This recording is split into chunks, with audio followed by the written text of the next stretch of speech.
Hi guys! For today's video, magre-rate tayo ng perfume.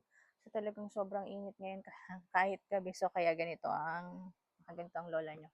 So bali, eto ngayon, papakita ko lang kasi sa inyo. May share lang ako. Ayan.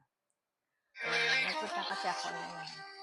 Bumisita na naman sa kaharian ng perfume dessert. Ayan.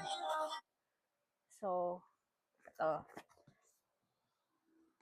So, meron silang, bali, one box ng perfume dessert, 15 ml yung per piece. Pero kasi ito, isang box na. Kung undecided pa kayo dun sa scent na gusto nyo, pwede nyo siyang i-purchase. Yan. So, meron siyang iba't ibang klase. Ito kasi ay ang Hennessy edition. Ayan siya. Ayan. Ang cute niya, di ba? Para siyang lipstick. So, i-rate natin siya isa-isa. Diba? So, yung dalawa kasi dito, meron na ako. And talagang favorite ko siya.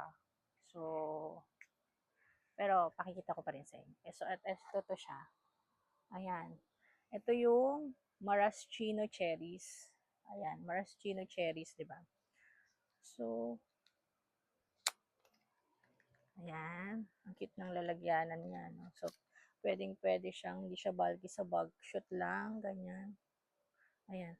So, itong maraschino cherries, kahit hindi ko na siya amuyin, meron ako nitong 50 ml tsaka 100 ml. So, okay siya sa pag may kayo, pag-attend kayo ng party sa gabi or may activities kayo sa gabi. So, pwede siya. Ito yung favorite ni Ivana Alawi. Isa sa favorite niya. Maraschino cherries. So, ayan. Ito namang isa, blue. Ito meron din kasi ako na nito, 100 ml din. Itong Amber and Bluebell. So, naubos lang kasi maya-maya ginagamit ng aking panganay. So, ayan siya. Ito naman yung favorite ni Mona Alawi. Ayan, siya, ito naman.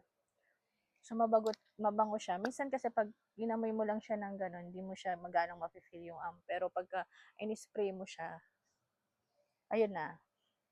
So, sobrang bango rin. So, hindi ko pala na-rate syempre, itong maraschino cherry. Syempre, 10 over 10 dahil favorite nga, diba?